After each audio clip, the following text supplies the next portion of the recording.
Amidst the devastation of a burning city, two figures stood. The woman told Hyun-soo to pull himself together and listen, asking what would happen if she couldn't come back. With a shocked expression, Hyun-soo watched as she reached out to a system panel and gave him a glowing object. She instructed him to use this to return to the starting point. As Hyun-soo held out his hands, distressed, he received the glowing blue energy. A display appeared, identifying the item as warped time and explaining that it caused a critical error in time to revert the past. Surprised, Hyun-soo asked about being given such an important item at the final moment, adding that she and Naiva actually matched well together. The woman refuted this, mentioning Naiva was their first constellation and urging him not to give the item away. Amidst the fiery destruction, she gave a stern command: remember to find Ahazar in the past and bring it back. She declared that in their next life, Ahazar would be their first constellation, hoping for a proper fight. Hyun-soo gazed out at the ruined city, questioning the idea of a next life. The woman considered that starting with Ahazar might allow them to reach the 90th floor instead of just the 70th, musing that reaching such a high level was necessary for it to be worthwhile. Hyun-soo emphatically told her to stop and demanded to know their plan. The woman told him not to worry and asked if he trusted her.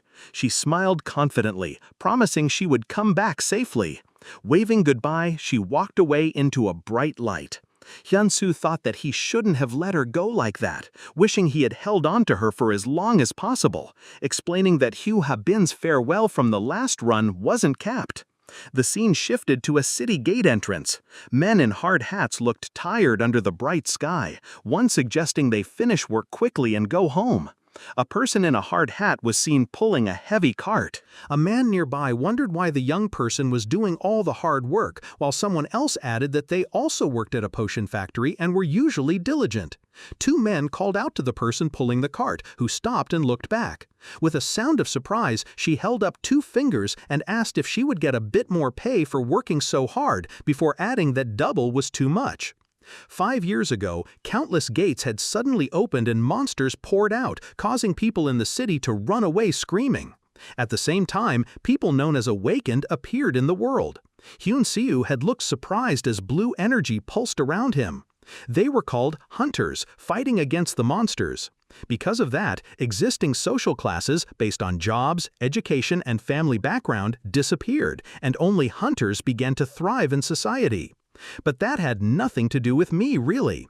Even though the class structure changed, the gap between rich and poor still existed.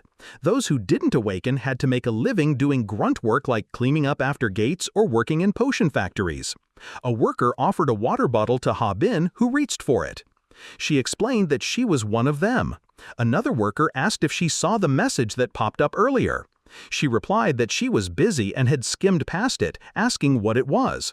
The other worker explained it was an alert saying the gate would close soon and they should leave, telling her to pay more attention to basic alerts. She agreed to be more careful, but thought to herself how unlucky she was that everyone else got the alert.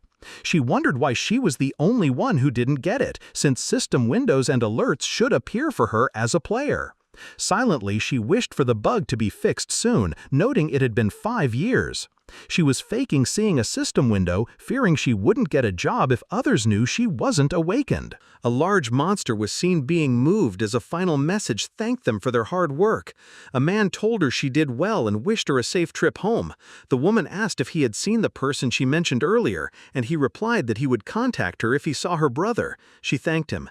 As evening arrived, she checked her phone, noting the upcoming factory workday. She thought about having to juggle 2 or 3 jobs despite not being an awakened person, resolving that she had her reasons for it. 5 years ago, tragedy struck during a gate incident. Her parents died and her brother disappeared in the chaos. Because of this, she had to quit school and work to pay off the house loan. She also had to buy information from hunters to find her brother, and no matter how much she worked, it was never enough. Looking up, she recalled the burdens she carried. She stood before a large apartment building under a bright sky, thinking the house was needlessly big, and suddenly feeling furious. She cursed having to overwork because they didn't sell it sooner and move to a studio. Rushing out of the building, she pushed the door open, her eyes showing weariness and determination. Holding the doorknob, a thought lingered about the hope for a brother's return, the kind of hope that can drive someone mad. She wondered if this foolish waiting would ever end. Leaving the old shoes behind and stepping in, she thought about how the house remained unchanged despite the world outside. Approaching the familiar place, she expected a casual welcome, walking down the hallway towards home. She imagined a man at a table looking up and simply saying, "You're here," and a woman in the kitchen asking, "Our daughter, are you coming in? Want some food?" She imagined the woman adding with a smile that she ate all the leftover pizza, and a young man on the couch reacting, saying that really ticked him off. The young woman with the backpack smiled happily. The man sitting on the couch called out to her, telling her he ate all the leftover pizza because he was hungry waiting. He smirked, emphasizing his point with a gesture, and leaned back on the couch looking smug. The woman, standing by the door, asked if there was nothing to see, wondering if she was hallucinating from missing him so much. The man asked what she meant by hallucination. Surprised, she asked if it wasn't a hallucination, and he confirmed that it was not. The woman was left speechless. She stared in utter shock at the man she held. He felt it was worth returning home for such a passionate welcome from his sibling. She demanded to know why he was here. The man calmly asked if it was strange for him to be in his own home while thinking about stolen pizza. She shouted that it was strange, that he was missing for 5 years and didn't contact anyone at all. She looked emotionally overwhelmed.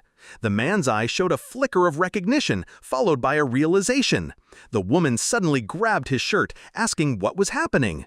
Confused, he asked what it was. The woman explained her long experience on the dungeon floor. She stated that not having a status window made her exceptionally observant and asserted that she could judge an item's value purely by sight. Looking at the man with spiky hair, she said she knew his casual clothes weren't what they seemed. Surprised, the man showed her the gray garment. The woman pointed out the remarkable stitching on the cloth, impressed by its detail. She noticed the hidden black label on the item, which a title card revealed was part of the SS rank crafted hunter Elemis's special casual collection. A grand building, the home of Elemis in Paris, was shown, with staff bowing. In disbelief, Hyun asked how she knew about the garment. His sister confirmed its authenticity, addressing him directly. "You're awakened?" she asked. Hyun looked startled, responding with a confused, "Huh?" feeling scared. His sister asked if he'd been working as a hunter all this time. Flustered, Hyun raised his hands defensively and tried to change the subject, saying that wasn't important right now. But his sister told him she had even filed a missing person report because he left without a word. Hyun smiled nervously, realizing something, and admitted he had already canceled the missing person report a while ago. His sister looked utterly dumbfounded and asked if he was insane. She became angry, wondering why he never showed up. She started talking about how much she had gone through. Tensed, Hyun asked if she was crying, but he was laughing, saying how he was worried about her. Suddenly, his sister's eyes glowed with power amidst swirling darkness, and she punched him in the gut. Hyun coughed up blood while smiling.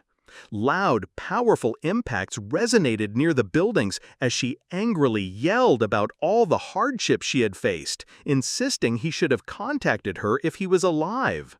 She remembered dropping out of school to search for him, working day and night to pay off their family's debt and survive. Back in the present, Hyun clutched his stomach in distress, saying he had no idea about any debt. The woman shouted, asking if he cared about her life. He stammered that there was a reason he couldn't tell her, but she yelled that his reason was meaningless and struck him with her hand. Stunned, Hyun spat up more blood and frantically asked for just a few seconds. She calmly checked her phone, a slight smile on her face. A notification flashed on the screen showing a massive amount of money had been deposited. She looked at the phone while Hyun asked if this huge sum could solve their urgent problems. She reacted with confusion, questioning what just happened, and grabbed his shirt in shock. The two of them sat, one looking stunned, the other waiting. Thoughts emerged about life having unspoken difficulties and how the man had truly suffered. The woman smiled warmly, placing a hand on his shoulder and stating that his health was what mattered most. He hesitated, simply agreeing. She worriedly asked if the money was legal and clean. Hyun-soo confirmed it was, thinking he should have just sent it earlier. She then insisted he tell her everything about his life, his rank as a hunter, and his affiliations. The man looked uncertain and began to speak. Hyun-soo teased that revealing a secret might mean taking back the money he gave her. The woman casually responded that she wasn't that curious anyway. He confirmed her feeling with a smile. Later, sitting together, Hyun-soo told her he brought something she had asked for earlier, mentioning he had left it in her room for her to see later. Puzzled, she asked if she really asked him for something. Hyun-soo assured her that she did.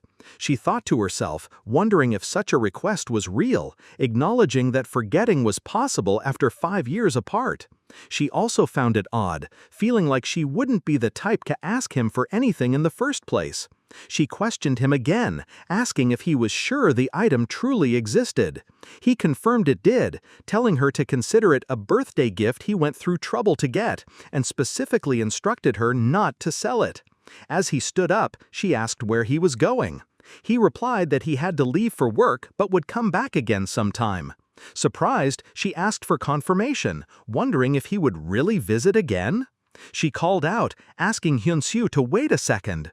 Leaving through a doorway, he quickly said he'd contact them. She called out again, sounding urgent, and reached a hand towards the now-closed door, looking stunned. Thinking to herself, she felt suspicious and shady about the situation. Suddenly, she looked surprised by something, then looked down, wondering if she had found what was suspicious. A dark, mysterious box glowed with purple energy and dark shadows. She thought to herself that if she opened it, something big would happen. She didn't know what it was, but meddling with it could cause a huge problem. In this atmosphere, she guessed it was an item. For others, an alert window would have popped up. It truly felt shady. But would someone give something dangerous to their one and only younger sibling? Warning signs flashed everywhere. Red warnings appeared, indicating extreme danger. She was overcome by the sense of peril as the digital warnings intensified, wondering if she had seen something dangerous. Habin mumbled a hesitant, "Well." She recalled being told she was the one who asked for this herself. Red warning signs appeared more and more. Habin looked down, startled, surrounded by warning signals, questioning if his brother had given her something dangerous. Critical errors occurred, flooding the display. The system failed to detect the player, showing her level as undetectable and restriction failing. With a sound of opening, Habin reached for a box. Suddenly, despite the errors, access was approved and the system showed the seal on the item was being released. A powerful golden light erupted from the box as more cryptic errors appeared. Habin's eyes shone, and a message about minimal communication and errors popped up. A special system window was granted to Habin. Wide-eyed, Habin could only ask herself what this was. A new holographic message appeared before her eyes. The message asked if she would like to acquire the forbidden constellation Usurper Sword Ahezar. Habin recognized it as a status window. Considering the notification, Habin wondered what was truly happening. A shining, ornate sword manifested. Habin believed this must be the Usurper Sword Ahezar. She gasped in surprise. Thinking to herself, Habin questioned if Hyun-soo was attempting to deceive her. Hyun-soo posed playfully, surrounded by sparkles, while Habin reacted with exasperation and a shout of disbelief. Habin insisted she could tell the item was extraordinary just by looking. Looking at her phone, Habin mused that if it was a constellation notification, it must be the kind she knew about. Her phone displayed an entry from Kiwipedia defining constellation as something rare achieved by the awakened. The entry added that awakened individuals with constellations achieve greater feats. Another section listed Korean awakened with constellations. The list named Fidus and Che-jise. Habin stared at her phone, questioning who Fidus might be. She pondered this, noting the reference to a Korean awakened. The scene explains that Fides never removes his mask, so their identity is unknown. Habin found something that seemed to have been left behind. She decided she should tell him to take it back. Suddenly, a system notification popped up, stating it had been acquired. Habin looked utterly confused. More system messages appeared, mentioning acquiring a forbidden constellation usurper sword, a Hazar, and registering a new user. Habin realized the object registered itself just because her hand touched it. The object revealed itself as a dazzling sword. Urgent system warnings flashed, declaring the user was not a player and was a forbidden participant. Habin recoiled in shock as loud alarms blared. Again, red warning signs flashed everywhere around her. The system got overloaded and failed to verify something. More error messages stacked up repeatedly. Then, a final message declared that an impossible value had been generated. Papers and objects were thrown around the room violently. Habin cried out in distress, yelling what was wrong with the system. Hyun Shu, surrounded by red notifications, told them to calm down. Floating red screens surrounded Hyun Shu as if calculating something. Habin exclaimed, asking if he was trying to destroy the house. She added that she hadn't even finished paying off the loan and called him crazy. More red text screens appeared, attempting to calculate rank, grade, and stats, but failing or finding unsuitable values. Finally, a large message announced that the calculation was complete. A status screen appeared for Hyun Habin, showing unverified and inactive stats in the billions. Another message confirmed a forbidden participant's entry and that the power was obtained illegally. The system declared that the system administrator would now be hostile toward Hyun Habin. Habin stared wide-eyed at a notification. A nervous expression crossed her face. She had no words at first, as she asked hesitantly if she couldn't cancel this. The scene shifted. The Statue of Liberty appeared, bathed in bright light. A notification sound beeped. A message appeared greeting Sir Fides. Another message expressed immense joy at the visit from the world's #1 ranked hunter. The message continued, mentioning the hotel's finest service. Inside a luxurious hotel room, a masked man holding a remote turned off the TV. He wondered why a whole video was made for this, calling it embarrassing. As he prepared to sit on a comfortable sofa, the masked man sat down, looking weary. He sighed, saying he's exhausted. He took off his mask, revealing he was Hyun Shu, questioning why a meeting was called and people were brought to New York. Hyun Shu ran a hand through his hair, shaking his head. He expressed relief, feeling like he was going to die from sweating so much. A voice from a nearby weapon mocked him, saying that's what he gets for wearing a mask. The voice continued to tease, asking if he thought wearing a mask made him look cool. It was the soul of the weapon, a glowing woman with purple hair holding a staff, who appeared from it. She was the Contemplating Staff, Niaba, identified as one of the 7 most powerful constellations and the only holy relic-grade constellation. She was also described as the only memento from first-turn Hyun Habin entrusted to the man. The woman asked Hyun Syu what he was looking at. Hyun Syu thought to himself that he would have thrown the memento away long ago if not for its significance. In his past life, his sister told him, "Hyun Syu, get a grip and listen carefully. If I don't return, use this to go back to the starting point. You must remember, if you happen to go to the past, acquire a Hazar and bring it to me." He claimed that it was a memory which he didn't want to recall. If he'd known that was truly the end, he would have at least said a proper goodbye. He denied that he shouldn't have just let her go like that. He should have held on as long as he possibly could. His younger sister from the previous turn, Hyun Habin, suddenly the staff spoke. Habin seemed very angry. Hyun Soo stated that he did disappear for 5 years without a word. But how was he supposed to know getting a Hazar would take that long? On top of that, everything he had to do to change the future was dangerous. What can you do? It's crawling with people trying to stop you.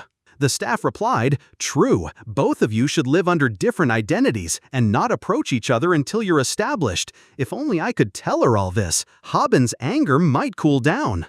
Hyun Soo nodded and agreed with the staff as he recalled a memory from 5 years ago. He looked around, realizing, I really returned to the past.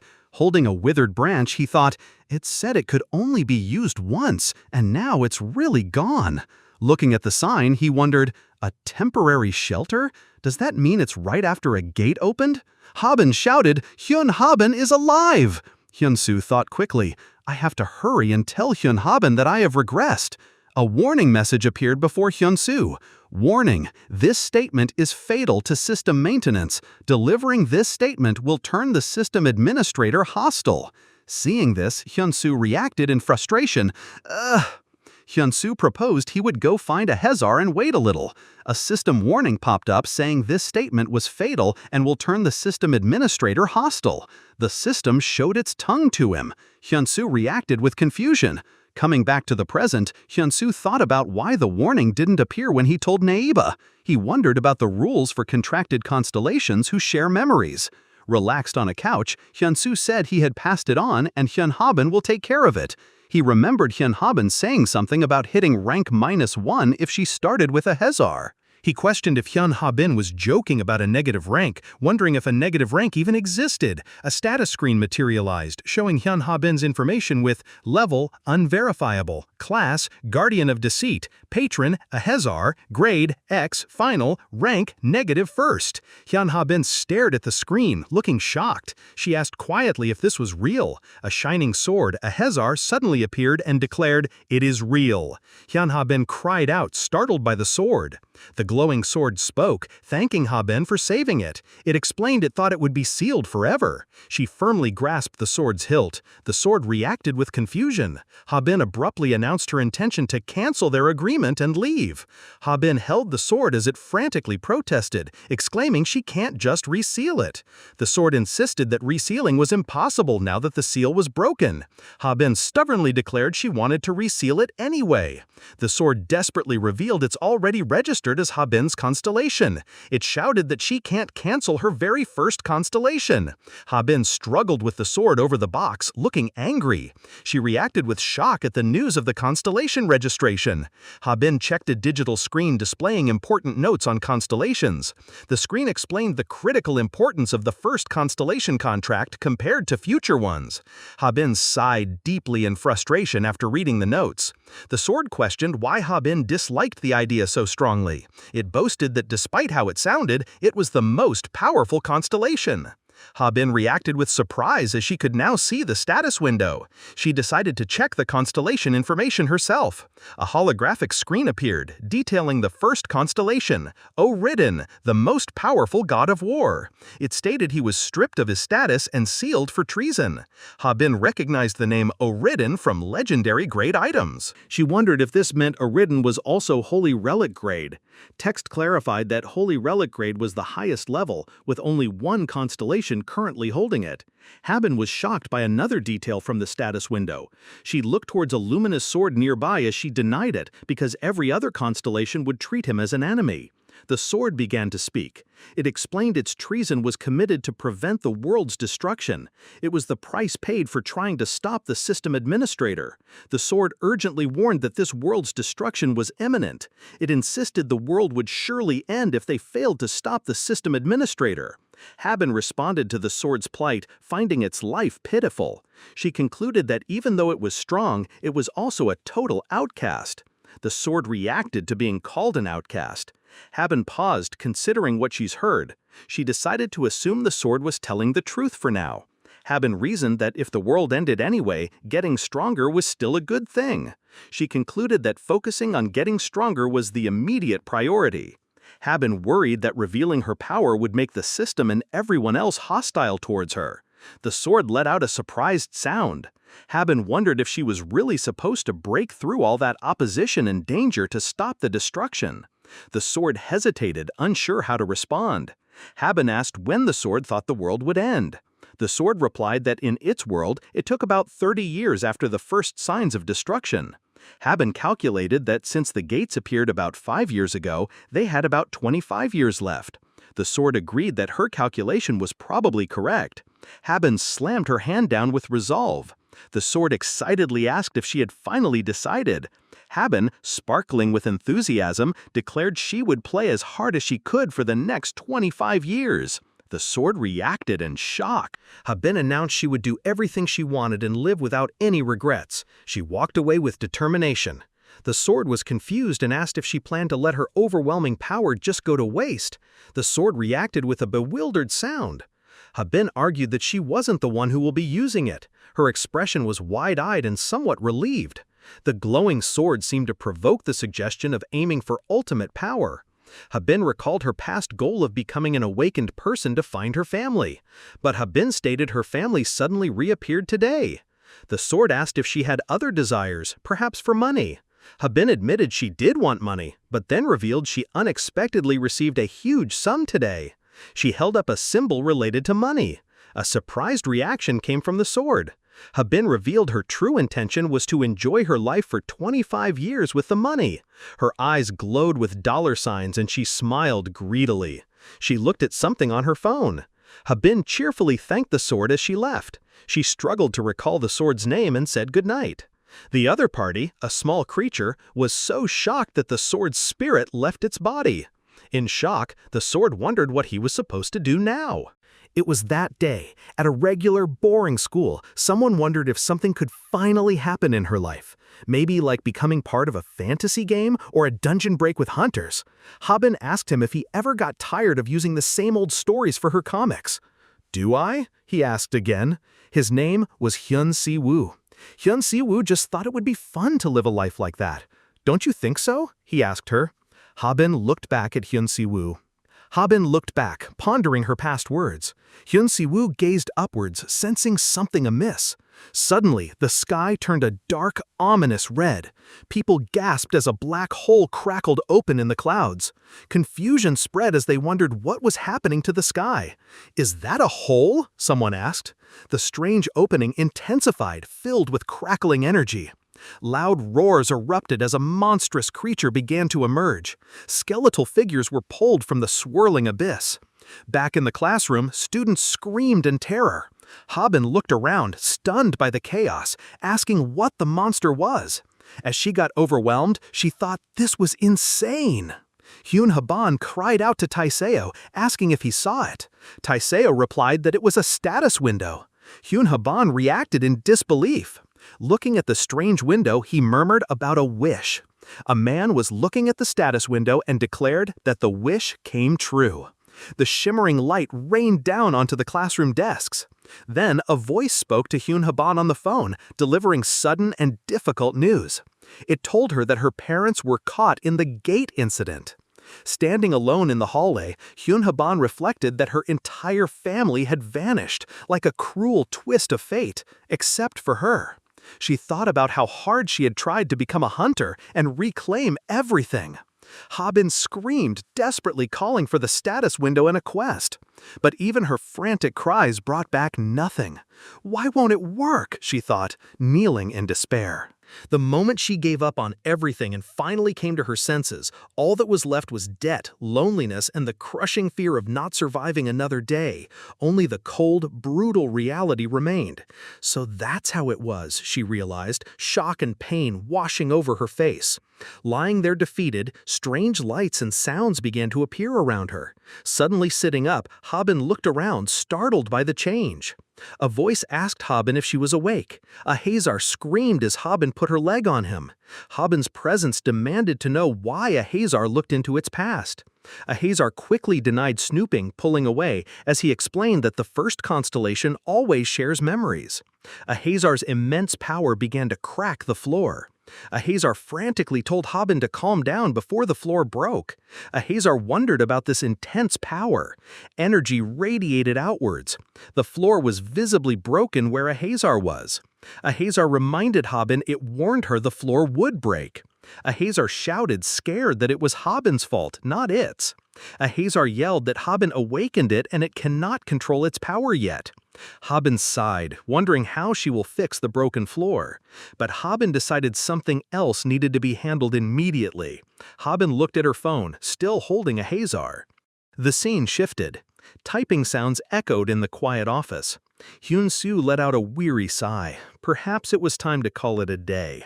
His staff spirit advised the SPS president to sleep it off, noting even he was busy at home. The spirit asked if he wasn't secretly enjoying this double life.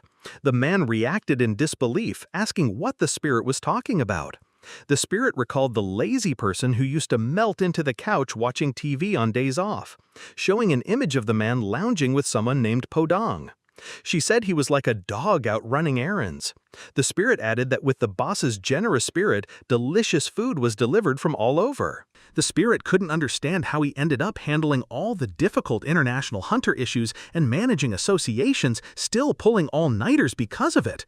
The man insisted Habin would back off immediately if she had her way and wasn't doing this for fun. The spirit pointed out that he was the one who helped found SPAS and was now its president. The man looked at the spirit, slightly put out.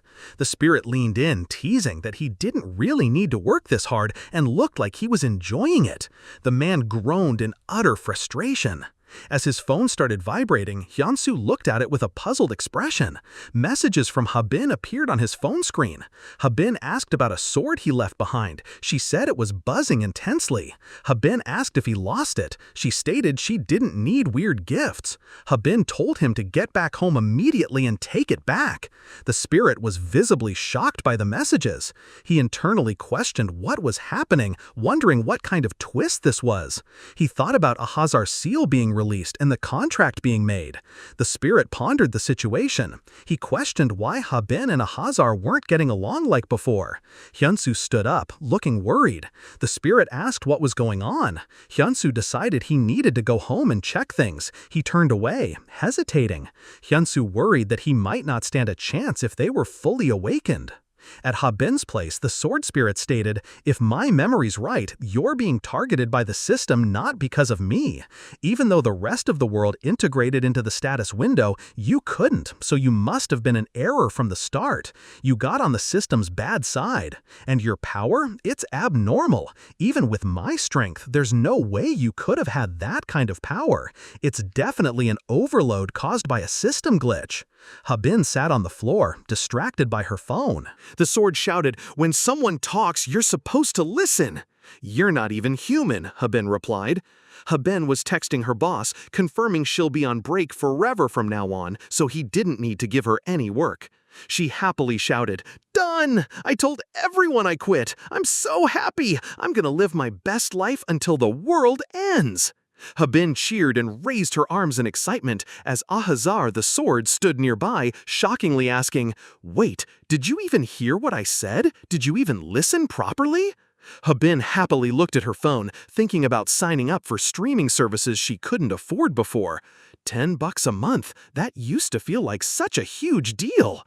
Habin considered what else to subscribe to and if she should recharge her cash, with Ahazar the sword stooped in the background. He thought, "I don't know what this is, but she definitely sounds like she's just planning to goof off, and the world's in danger." Habin tried to calm him down. She explained how she used the money. She said she budgeted for 25 years of expenses and fun. Money and expensive items filled the air. Habin thought it was fine to spend a lot.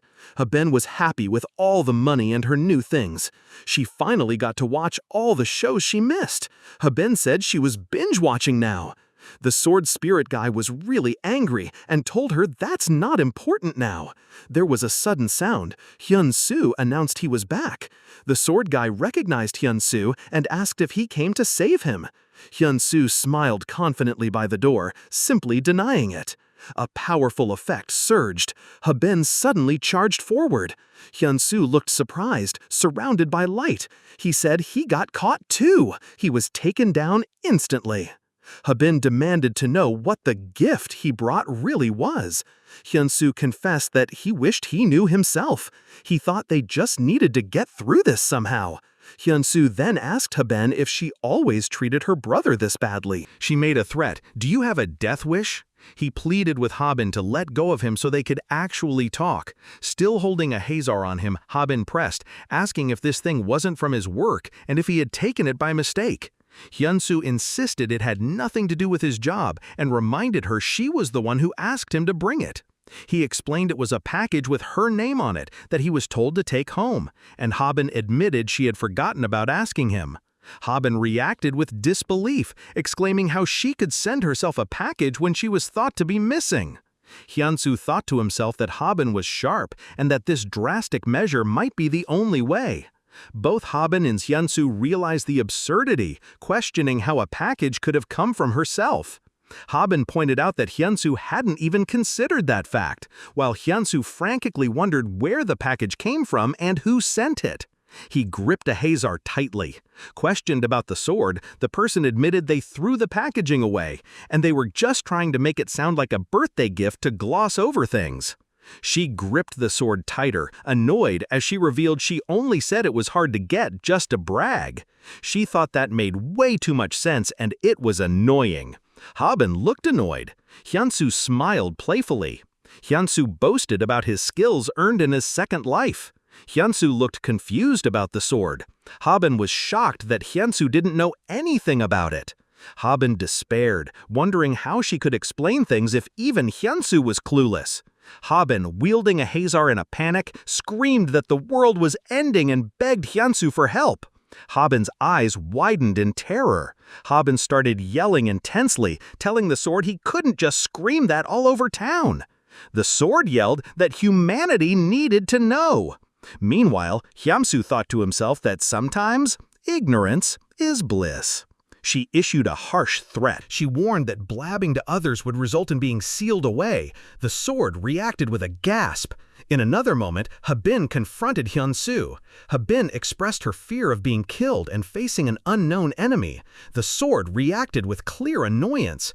While she offered a simple apology to Hyun-soo, the conversation shifted to the importance of thinking before acting, beyond just being strong. One person pointed out that this very flaw led to failure in the previous cycle. The other person was surprised, wondering if that could truly be the reason. A moment of understanding brought a sense of connection. Hyun-soo asks, "So let me get this straight. He's a constellation, the world's going to end, and he came to you asking to smash the system together?" He directs his question towards Hyun Habin. He declares the whole idea honestly ridiculous. Hyun-soo and Habin sit around a coffee table laden with pizza. The pizza was ordered to help Habin down, and Habin seeks confirmation. Sword Spirit expresses frustration. Hyun-soo asks when exactly this end of the world is supposed to occur. In return, Habin explains the date is vague, but it seems they have at least 25 years left. Man can't believe it, realizing it's not happening anytime soon. Habin confirms this fact. Sword Spirit reacts with stunned surprise, and it shouts that complacency is the problem with humans. He angrily accuses Habin of neglecting everything and leaving it to others. Habin admits there is some truth to the spirit's words. The man asks Habin if she's just going to relax now. Habin replies that she plans to have fun and do things she's always wanted. The man seems surprised she has so many things on her list. Habin begins listing her plans, starting with catching up on dramas.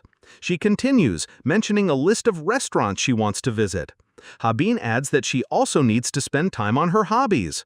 The man acknowledges that he understands her intentions. The man declares they are finished talking and he will be leaving now. Habin is startled and tries to call out. Habin stammers, using a formal address for the man. The man reacts strongly, yelling at her to use his casual name and asking what she needs. Habin apologizes for calling him unexpectedly. Habin asked Hyun-soo to keep her secret about awakening. She just wanted to live quietly. Habin seemed to be truly begging him on this. Hyun-soo turned and walked away, agreeing on her words.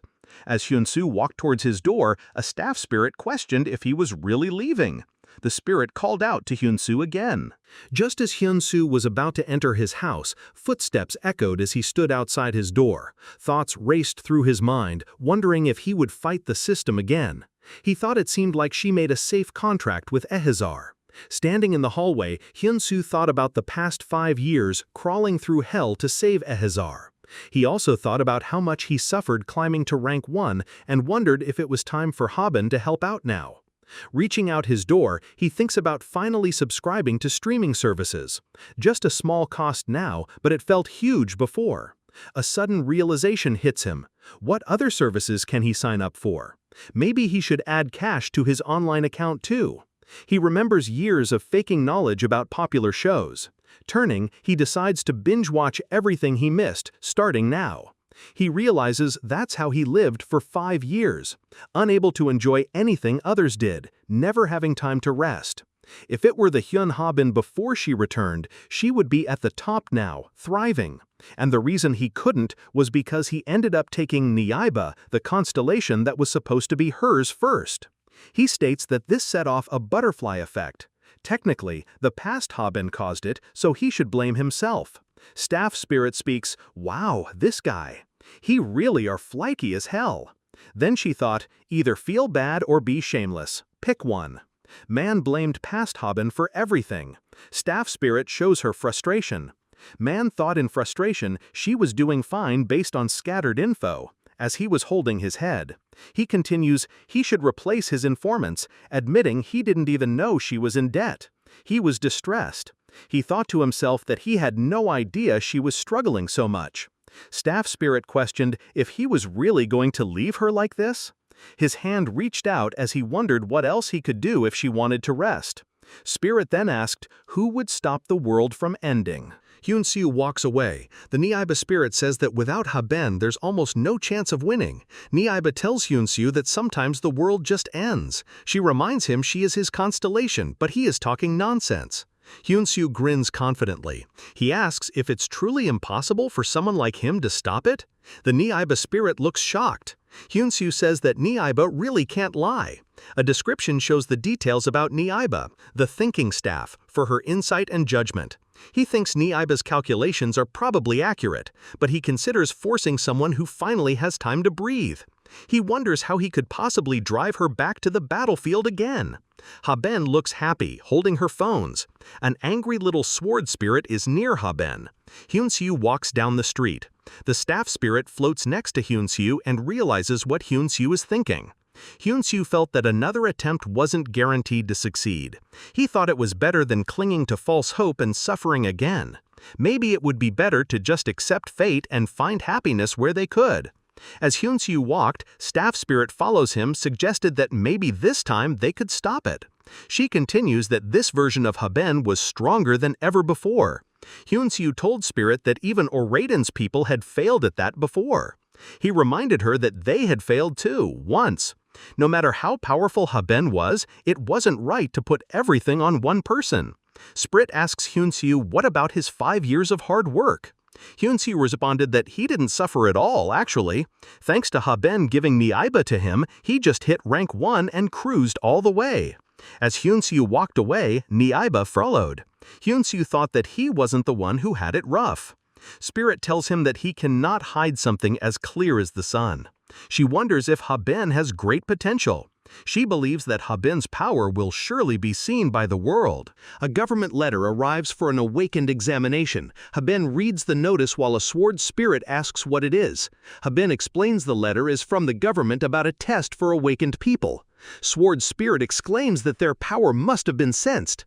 Habin asks who did it. In angry voice questions who reported them. Habin's eyes glow red as she clenches her fists in frustration. Habin worries she will go to jail if she does not show up. The fiery creature is shocked, asking if hiding power makes you a criminal? Habin reacts with shock and frustration, steam rising from her head. The sword spirit excitedly approves of the nation's strict policy. It claims the nation is amazing for not tolerating hidden power. Habin snaps back, asking what's so amazing about that? The sword spirit preaches about not walking the path of a criminal and upholding the law. Habin points and yells in frustration. She shouts that she is the kind of person who helps neighbors kindly, even without laws. The sword spirit looks shocked and angry. It yells that Habin is lying. Habin asks why it is yelling now. Habin sighs heavily and sits down and thinks they are desperate to register awakened and jump on any hint. The sword spirit excitedly asks if this is their chance to take out the system manager. Habin pulls at her hair in exasperation. She questions if this is democracy, stripping people's freedom after the gate incident. The sword spirit looks determined, smugly declares this time they won't let the world fall to ruin again. Habin looks nervous as she thinks. She considers if a debuff potion could reduce her stats. She decides to check her status window and stats. Habin looks at a holographic screen in front of her. The screen displays her HP and mana in the billions. Habin realizes she is ridiculously overpowered now. A note says no potion can hide this kind of power. Habin sits with wide eyes, crushing a piece of paper. She worriedly mummers, there must be a way to slip out of this. The sword spirit comments on her intense willpower to avoid jail. She raised questions about the Awakened Safety Management Act. A stern warning is shown. Failure to comply with the Awakened Safety Management Act could lead to imprisonment. She opens Hunter Wiki to clarify. Habin reads on her phone about the new Awakened Safety Management Act, a law created after the Gate incident, her eyes wide with surprise. She learns that the power held by Awakened far surpassed any nation's military, crumpled paper in her hand. After the Gate incident, Rogue Awakened committed countless crimes, overwhelming public authority, leading to chaotic street battles. This created a global lawless state for a while. Habin sighs, remarking that it was truly a crazy era. Sword Spirit beside her looks shocked. She continues reading on her phone. However, the era of lawlessness ended with the arrival of the world's #1 ranked Awakener, Fidus, who stands as a masked figure. Fidus clenches his fist and speaks, preparing to act. With overwhelming power, Fidus subdued criminal awakened and lawless zones alike. Someone asks from above if everything is sorted. She continues, Fidus publicly supporting laws and defending the rights of non-awakened. She adds that he established a testing system to prevent violent rampages. Habin looks down at her phone, deep in thought. Habin tells Spirit it is finally time to use the power she always wanted. The Spirit asks if it is time to stop the apocalypse. She replied in denial. Habin says she just wants to punch Fidus a bit. Hun Seo smiles and says he'll be the older brother for once. Hun Seo, holding a mask, says if his sibling wants a break, then fine. As Hun Seo declares he will be the one to destroy the world, his eye glowing fiercely. She pressed the play button on a video. A masked figure began speaking on the screen. The masked figure declared that even if the world has changed, the values humanity must uphold remain unchanged. This is the democratic result that countless philosophers, sociologists, and activists have protected with their blood over a long time. If there are outlaws trying to overturn this history with the law of the jungle, he will not forgive them. Habin watched, feeling a strange aversion build up. She wondered if she had heard the speech correctly. Reading an article, she saw that Fidus was now called a hero after his speech. The article said Fidus helped Korea recover. It also stated Fidus helped organize the Hunter Association. The article proclaimed Fidus was humanity's only hero. Habin paused, deep in thought. She suspected the article might be written by a fan. The sword spirit next to Habin told her to put it down, saying Fidus is a good person. Habin lies back, pleading for the hero, but declares this person is now just her enemy. She shows a picture of a masked figure looking angry. She asks if the hero doesn't understand the consequences, lamenting about innocent awakened like herself, stating the hero should have been righteous in moderation. Habin reacts with exaggerated shock. Sword Spirit wonders if this is truly the image of a saint, as Habin wishes they had just enough freedom to hide their power, believing that would have been enough. Habin even sheds tears over not being able to play. Looking at phone, Habin questions why this person works so hard as a hero. She finds it suspicious. She wonders if he could be the villain, following novel tropes. Habin, cunningly, thinking the cleanest one might be rotten. Sword Spirit asking, is it really? She confidently states it's a cliché, but he can't fool her eyes. She senses something trivial and familiar about him. She speculates his public justice hides a private snack thief. Habin ponders the mystery of Masked Man's identity. She realizes finding out won't immediately solve her problem. She leans on the table, seemingly frustrated. Sword Spirit suggesting a risky idea. The idea is to threaten to Masked Man. Habin reacts with a serious expression, scolds Jaljala about threatening people and mentions human rights. Sprinty asks they why she threatens him. In response, Habin reminds him he isn't a person. Habin sits on the floor, then decides to calmly reconsider the situation. She thinks about needing a way to hide her power for the awakened test. A notification arrives on the phone. It's a message from Hyun Soo. Habin reacts with surprise to the message. The message shares a tip about someone hiding their power. The first tip suggests changing job title or making it private. The second tip mentions that better control helps hide power. Habin focuses intently reading the tips. She wonders what these tips are. Habin finds the tips too specific to be from just an acquaintance. Sword Spirit questions why someone would give such detailed tips. She concludes the tips are about Habin herself. Meanwhile, Hyun Soo was felt bothersome itching sensation in his ear. Staff Spirit tells him to wash it off. Hyun Soo protested that he washes every day. The spirit admitted to just wanting to tease him. Hyun Soo felt annoyed. Habin at home called for status window. Doing a hand gesture, nothing appeared, so she specified status. A holographic status window began to appear. The status window displayed a unique and provocative job description. Habin looked up at the revealed information about her. Job title, Guardian of Deception. Description: you who deceive the entire system and walk a path are an unparalleled hypocrite in this world. Habin wondered aloud about a skill that could disguise a job title. Habin pondered if Hyun Soo knew about these skills and told her. She decided she should change the job title displayed first. A message appeared asking Deceiver's Wish. More text appeared explaining rules and options for job selection. She considered that Magic Swordsman would be a good job, as a common one was easiest to disguise with. She was asked what form Sword wanted to disguise himself as. Sitting beside Habin, a small flame spirit seemed to ask if it was the one being referred to. Habin suggested disguising as a baseball bat or a hammer. It even offered that a plunger would be fine too. Sword Spirit exclaimed in shock, asking if that wasn't too much. He thought that if a swordsman swung things like that, it would be even weirder and scarier. Habin held up a phone and told him to choose from these options instead. Sword Spirit looked surprised at the phone being offered. A hand shows different swords on a phone screen. Sword Spirit was speechless. The Sword Spirit looks angry, telling Habin she were planning this from the start and just teasing him. As Habin smiles playfully, she thinks, their little smarty seems to be getting smarter. She's so proud. She grips the hilt of a Hezar, asking Sword to be prepared to change the name. Habin holds a Hezar as blue light surrounds it. A whooshing sound is heard.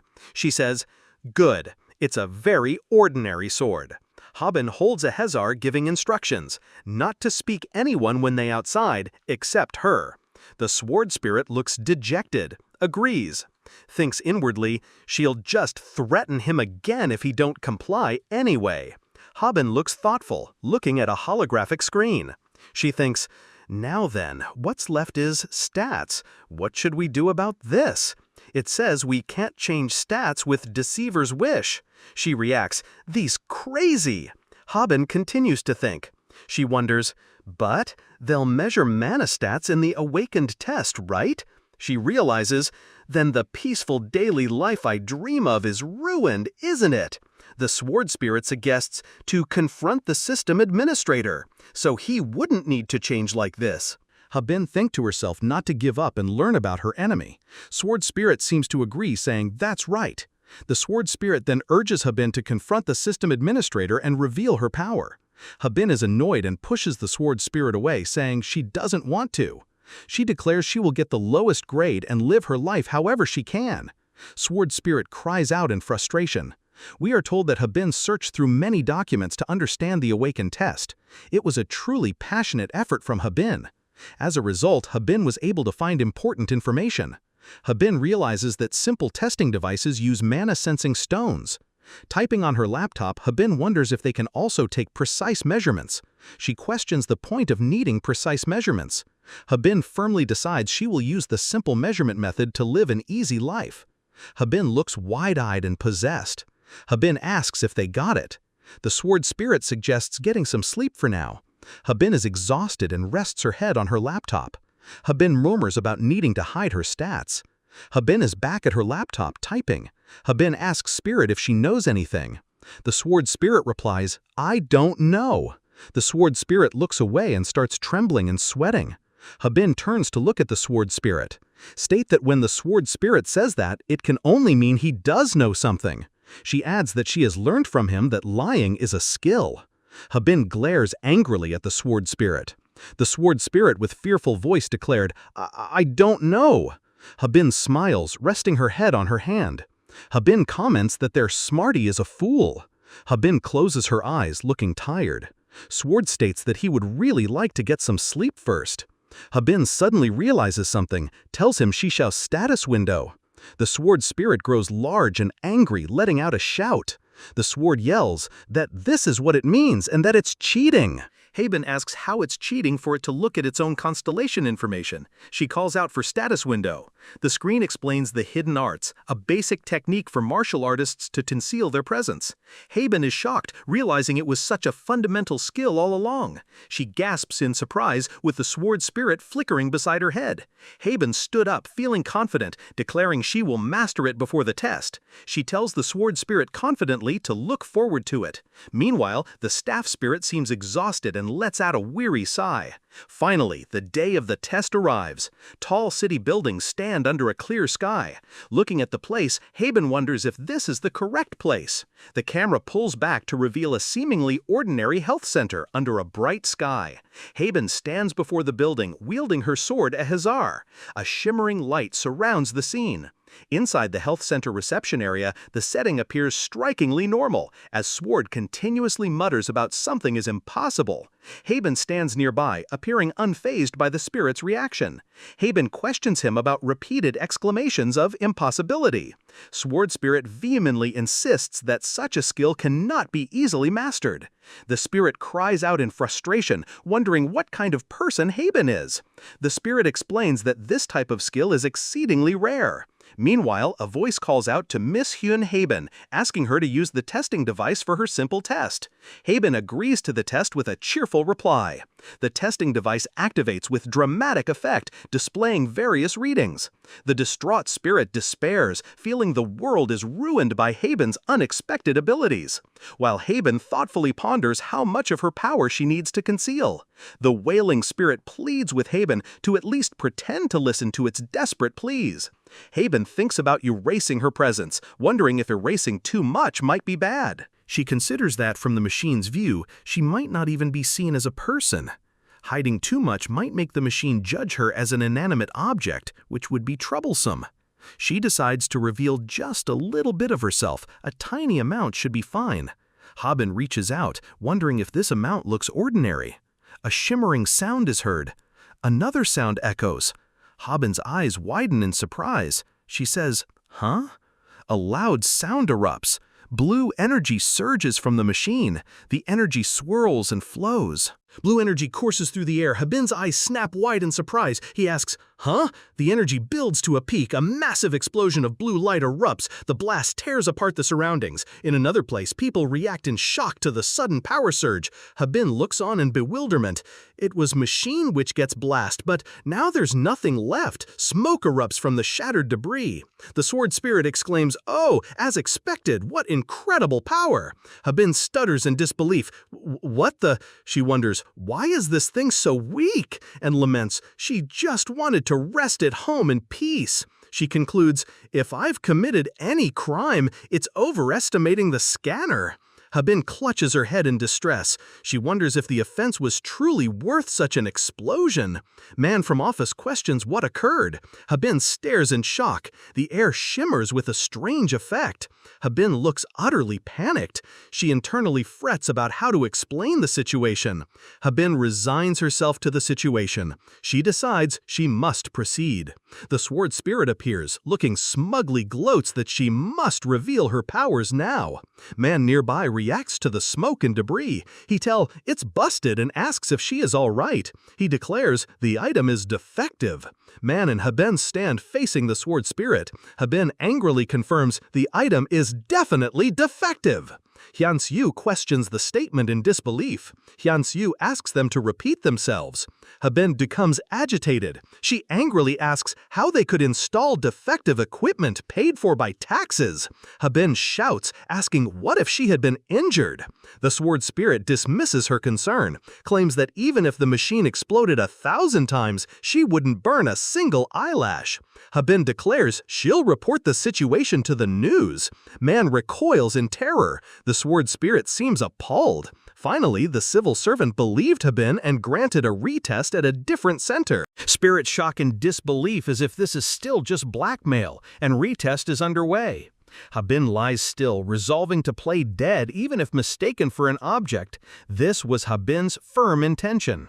The sword spirit reacts with sympathy. A voice excitedly announces, "You're rated A-class, congratulations!" The room erupts in celebration with confetti. People begin applauding vigorously. A box confirms Habin was rated A-class. The applause continues echoing. Hyun-soo clutches his head and screams that it makes no sense. She suggests the machine must be broken. She insists something is definitely wrong. Someone asks if Hyun-soo is okay. Another person reminds him that A-class signifies a high-level hunter. Man and woman seemed surprised by the scene unfolding before them. Man couldn't help but wonder about the teenager's expectations. They thought it was unfortunate, and believed the girl would later regret her public outburst. The girl screamed loudly, tears streaming down her face. In her mind, she couldn't accept what was happening. Outside, the health center stood against the sky. On this day, unseen by Habin, Ahizar felt only pure joy. Ahizar's delight manifested as the sword spirit danced happily.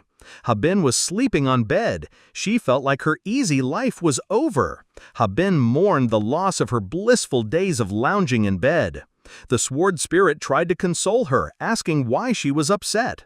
The sword spirit internally justified its actions, believing it had hidden its happiness well to avoid Habin's anger. Habin admitted that technically she had avoided the worst-case scenario.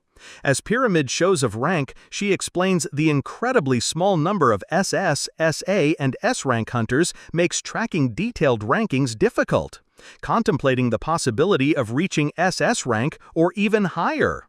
Scene shifts. Hyun-soo stares at a futuristic screen displaying world and Korean hunter rankings. He wonders why the ranking hasn't changed despite hearing about a new SS rank hunter. Surely everyone should have been pushed down one spot.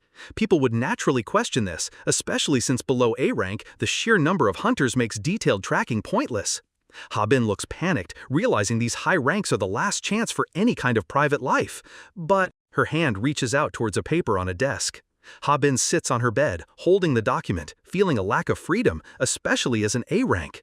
It seems anyone B rank or higher is required to attend the training institute.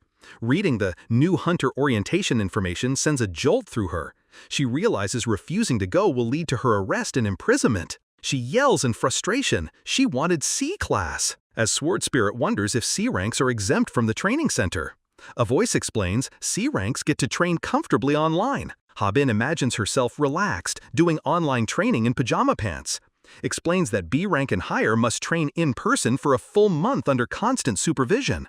Habin realizes she must go to the center and hide her powers. Habin laughs hysterically, worried she might die from stress-related hypergrowth. She lists another potential embarrassing way she might die from stress. The Sword Spirit laments the country's policy of trapping high-level users in training. As Habin feels like she might actually die. Habin collapses onto a couch, looking distressed. She wonders why Korea seems to handle things so well. She suggests that if reincarnated, one should become a Korean-praising YouTuber eating spicy food. She recalls foreign channels having strange names. Sword Spirit finds the idea unexpectedly epic. The Sword Spirit cries in despair. Suddenly, her phone begins to ring. A notification appears on the phone screen. Habin sees a message from her class president. She asks in surprise. She thinks to herself, "Is it that time already?" She reflects that she dropped out before the first year ended. She muses that half the group left during the gate crisis, yet the chat group lasted 5 years. She concludes it's probably because of that person. The scene shifts and a voice says, "Figures." The class reunion group chat appears. Treasurer An Se-won says they should organize it. Treasurer An Se-won asks if Kang Tae-so will come this time. Kim Ji-yeon asks about Kang Tae-so. Suni bursts in asking if Tae-so is coming. Suni asks again, "For real?" Kim Ji-yeon replies that Kang Tae-so is super busy, and chat keeps going. Habin looks at the intense chat conversation. The sword spirit beside her looks shocked. He wonders, Kang Tae-so? What kind of guy is he to get people this hyped? As we gets introduced, Kang Tae-so, Korea's top SSS-ranked hunter. He was the top student from Yunseol High, Class 1-7. He's now Korea's representative hunter, #2 globally and #1 nationally. Kang Tae-so is called a true national treasure and ultimate celebrity. Looking at the chat, she thinks that it feels like a completely different era now. She remembers in high school he used to sit in the back and share novels and comics with her. She observes that he's gotten so much taller since she last saw him. The woman thinks, ugh, this is awkward, seriously.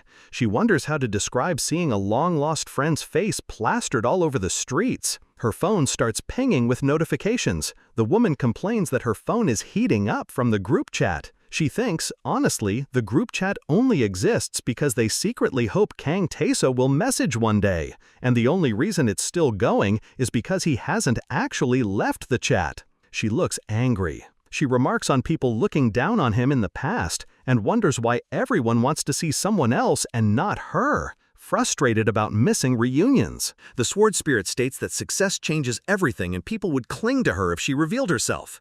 Habin shouts, "No need," rejecting the idea. Habin reconsiders, thinking she should see everyone one last time if the world is really ending. She texted in group that she's going this time. Habin reacts in shock as no one replied. The sword spirit is surprised too. The sword spirit points out that Habin was completely ignored. Habin falls onto the bed, exclaiming in frustration. The sword spirit asks if Habin is sulking. Habin strongly denies sulking. Scene shifts somewhere at night. Two figures stand on a city street at night. One figure asks the other what he is staring at. The other figure starts walking without saying.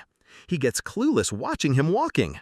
He dismisses the other person as still socially clueless. He declares he's done here and ready to leave. A distinct sound of stepping can be heard. The scene shifts to the quiet night city view. Footsteps echo in the street. Hyun-soo holds up a smartphone. The screen shows the time and a message preview. Hyun-soo looks at his phone surprised. The message is from Hyun Habin. Habin groaned in reluctance. Habin absolutely didn't want to go. She thought a fine would have been easier to deal with. Habin decided there was nothing stopping her from being as late as possible. Habin hesitated, lagging behind. The sword spirit laments on her words. She complained that training was pointless since she wouldn't even be a hunter. It felt like a total waste of taxpayer money, not how the national budget should be spent. Habin continued to walk onward. As someone approaches, the hooded person asks Habin if she is the new trainee. Habin reacts with surprise. Habin thinks internally about his casual way of speaking and asks, who is he? He holds up a card in his hand. He explains that he is one of the mentors at the training center. He tells Habin not to be so on guard. He asks Habin if her suitcase is heavy and offers to carry it for her. Habin says no. As she turns, walks away. Habin's hand grips the case. She lifts the heavy case high and starts running away. A person in a dark hood watches. He smiles and laughs. Habin is shocked and wonders who that person is. She arrives at the registration area. A staff member notes the impressive tardiness of Mr. Hyun Habin. They are told it's now lunchtime and to grab a meal before the afternoon session. The Jabin is pleased by the timing for lunch. She grabs a tray of food and sat down at table. She privately wishes no one would notice her so she could eat in peace. She was about to take a bite of her meal. A cheerful man with mentor from earlier encounter appears and says hello. He sets his own meal tray down next to hers. Habin thinks dramatically about how things always seem to go the opposite of what she wants. She lets out a sigh of frustration. She indicates and that seat is taken. Another person expresses surprise, asking who has been made a friend. The reply names the seat as Kim Jaljal's. Sword looks in surprise, realizing it was his seat. The sword spirit floats nearby. The hooded figure smiles slyly. Habin questions as Guy sat down. She looked extremely annoyed, thinks, "What is with this guy?" A character with glowing purple eyes shows a nervous sweat drop. They internally assess, okay, he's slick, but I guess he really is a mentor like he said. Their thoughts continue, noting they've been receiving passive messages. A bright blue holographic screen materializes. The screen displays a message from a constellation showing great interest. Habin watches this. News spread about the two people in Korea with the same rare constellation. It was a historic shared contract between top-tier rankers. Habin couldn't believe the system Windows announcement, but it never lied. She recalled the rumors of a passive skill granting a golden hair glow, but the hoodie concealed any sign of it. Suddenly, someone poked the guy in front of her. The student turned, surprised, and quickly apologized. Then a brilliant golden light emanated from the person's head. Ah, his hoodie fall off. A wave of shock rippled through the students. Someone is utterly shocked to see Ch.1-8 here. They question aloud why the famous SS-class hunter would be in this place. The Vice Guildmaster of Solaris Guild, Ch.1-8, shines with his signature golden aura as he enjoys his meal. Ch.1-8 then addresses someone, asking if they are Habin. Another person nearby quickly replies, "Nope." Ch.1-8 turns his attention to Habin, asking if she would like to join his guild instead. Habin wastes no time, politely declining the offer. Intrigued by her reaction, Ch.1-8 offers to give her a preview of the guild benefits. He reveals that the starting salary alone is a staggering billion won. Habin responds plainly that a billion won is simply too low. Ch.1-8 escalates his offer significantly, proposing 10 billion won. Habin blurts out that she already has that amount, immediately regretting saying it out loud. Habin quickly tries to cover her surprise, focusing on eating her food. Ch.1-8 is left speechless, looking quite awkward. People are talking about Habin, who had turned down a guild contract. They learned the person had rejected Solaris itself. The whispers wondered if she is a rich, turning down billions. Habin looks clearly annoyed listening these whispers. She put down the spoon on the tray as she decided not joining. She stood up, strongly declared denial of her joining. All she wanted was to live an easy life without work. Holding her tray, she turned and walked away from the others. "No matter how much they offer, over my dead body will I join a guild," she declares fiercely while holding a wash tray in the auditorium. An announcement is made that the afternoon session will now begin. The speaker informs everyone that they will be paired with a mentor for the rest of the training period. She instructs them to follow their mentor's guidance closely during this time. She announces it's time for introductions and the afternoon session. Habin looks visibly startled by something. Man offers a formal greeting, saying they should work well together. A blonde man smiles brightly, waving a friendly hello. Habin questions why this man is her assigned mentor out of everyone here. She inwardly wonders if he somehow bribed his way into the position.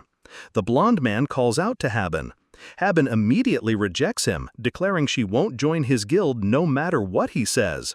The blonde man seems taken aback, perhaps slightly amused. Habin's expression shows strong resistance. He tries to gently suggest she think about it a little more.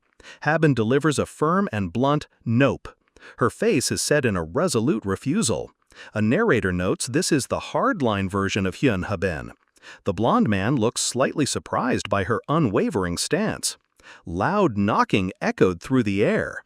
Someone called out for Habin to get up, saying morning training was over and she was already late. Ch.1-8 grinned playfully as he knocked on the door. Habin reacted angrily, telling him to shut up and saying she was calling a personal break. Ch.1-8 warned that this wasn't college. He stated she would be put through retraining. Habin lay in bed, pulling the covers higher, looking incredibly frustrated. The narrator noted that he had managed to provoke Ch.1-8 in a very unique way. Habin exploded in anger, shouting how frustrating someone was.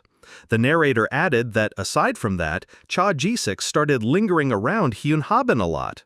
Later, outside, Habin was sitting on the bench. Ch.1-8 smiled, asking if Habin watched the show Wind and Wish too. He added, "Then try The Trickster Who Fooled a Mage. That one's good too." Habin sighs softly. Scene shifts again.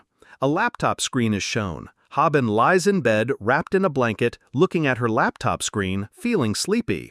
She scoffs, Puff, come on, like that's gonna be any good. Defensively, she added, I have very refined tastes, thank you very much. The sword was in deep sleep. A dreamlike sparkle fills the space. Outside the window, the city sleeps under the dark night sky. Then, morning light bursts through the window. Habin feels drooling looking at her computer. Ch.1-8's form outside calls out, Habin, wake up! Habin thinks to herself that Ch.1-8 is surprisingly good at recommending only truly good stuff. And there's more to come. Man asked if she's tired of cafeteria food yet. A huge box of sushi appears before her eyes, making her gasp. Wait, Habin thinks, is this Hemicia-style salmon sushi? Her eyes sparkle brightly at the sight of the food. And then there's up and down chicken's half-and-half boneless spicy chicken too?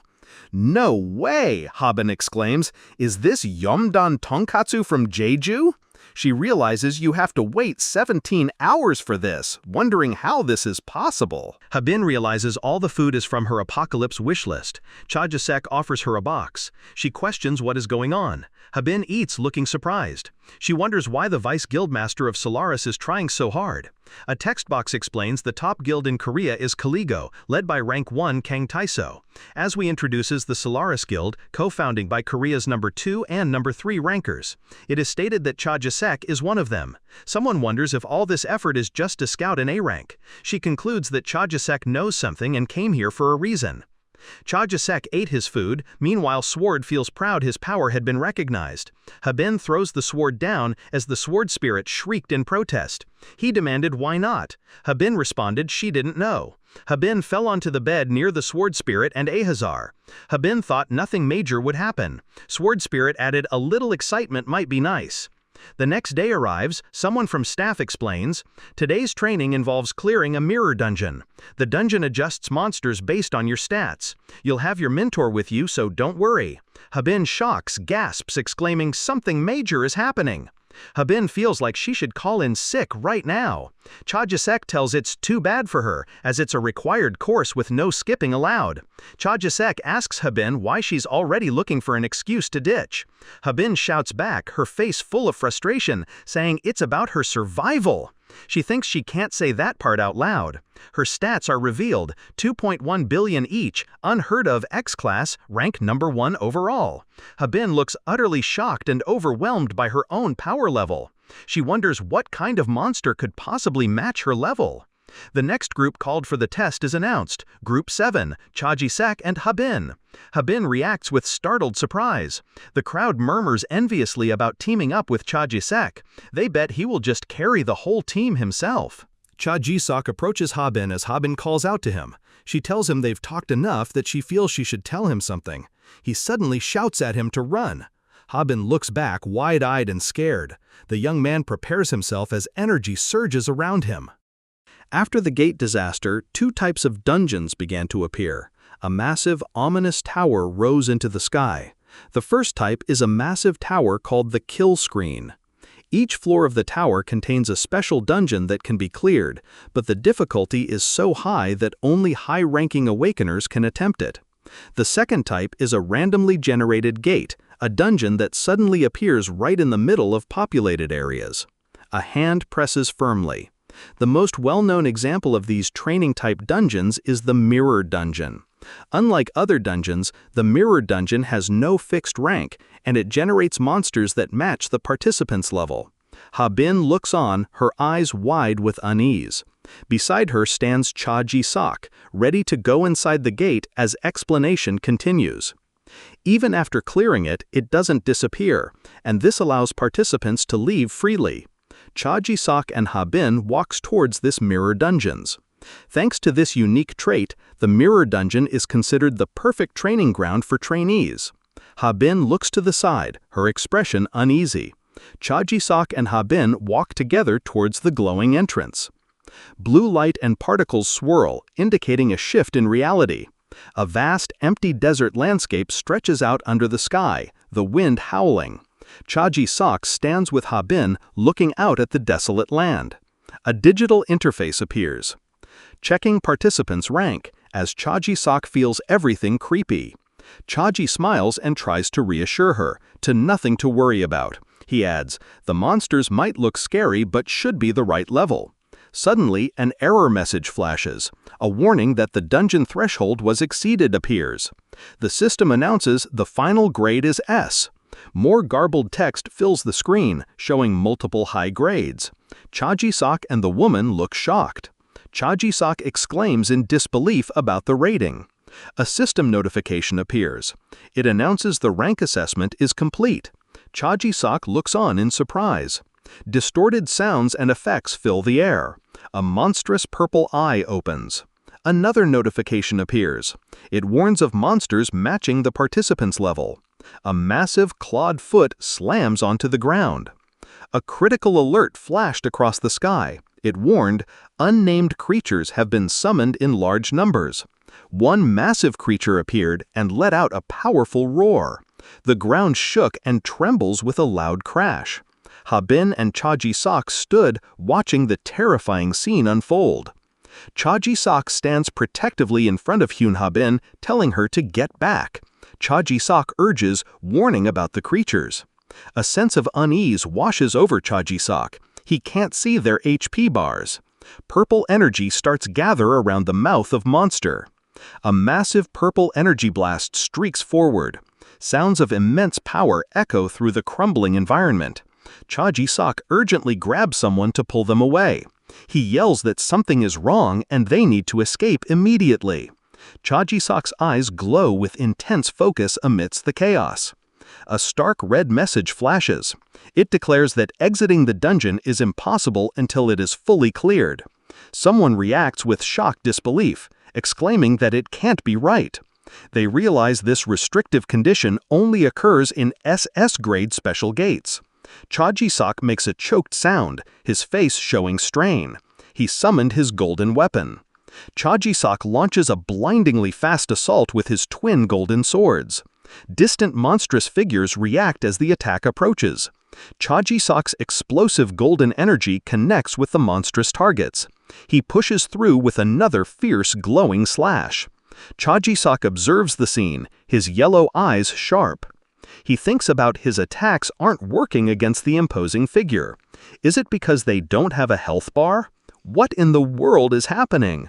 A sound of struggle or pain echoes. Habin gazes at a glowing blue screen. She expresses in awe, realizing this is an unmatched level of power or skill. The screen displays details about a unique ability that cheats the system. The person identifies it as a perfect match to counter the current situation. She thinks an opponent with no visible HP bar is hard to beat, but with infection of emptiness, she can simply ignore their HP stat and defeat them. Habin stands there assessing the situation. She wonders aloud, what now? Habin trembles slightly, looking anxious. A realization dawns. There's a witness right over there, as he looks her eyes on Chaji-sak. The sword spirit yells at Habin to attack. Habin looks away, deep in thought. Habin thinks about something important. She feels that something is off. Habin comments on Chaji-sak's clumsy movements. Chaji-sak fights with his glowing swords. Chaji-sak unleashes a powerful golden strike with his golden swords. Sword Spirit watches the fight and chuckles, acknowledging Chaji-sak's actions. They note that it appears Chaji-sak is prioritizing someone's safety.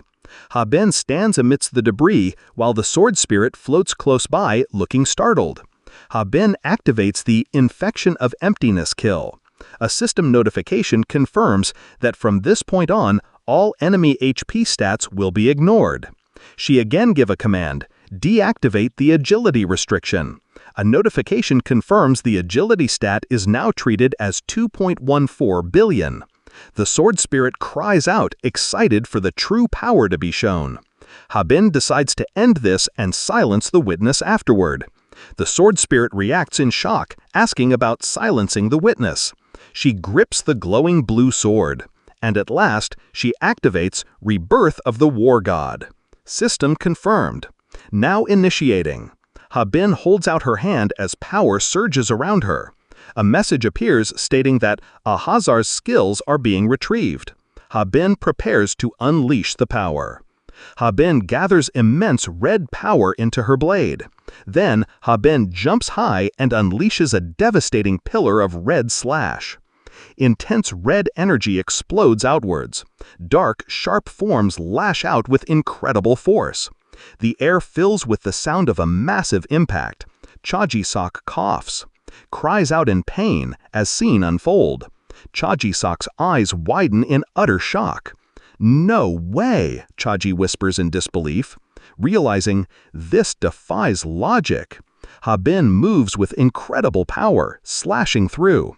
Ch.1-8 thinks, is a raid like this even possible? Habin unleashes a devastating attack surrounded by cower. Ch.1-8 is left stunned. At this level, forget domestic comparisons. Her might is overwhelming.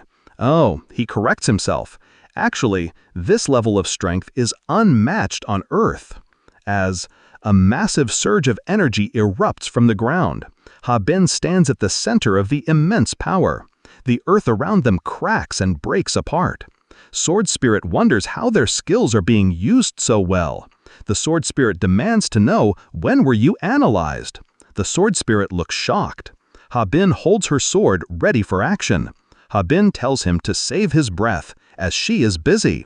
Only one monster remains. Habin tightens her grip on the sword. Habin's eyes show fierce determination. The monstrous creature is struck by immense force. Habin charges forward, moving with incredible speed. She raises her sword, ready to unleash power. Her eye glows with a fierce red light. Violent red energy slashes out. Debris scatters around her. Sharp impact sounds are heard. Ch.1-8 stares at her in shock. He whispers that monsters fell in a single hit. Finally, warping up. Monsters? Habin looks towards the Ch.1-8. She held her sword to his neck. Shock fills the air. She declares he has seen too much today. Habin looks at him, her eyes filled with concern. Ch.1-8 meets his gaze. Her voice cuts through the air, asking him, "And you? You know that, don't you?"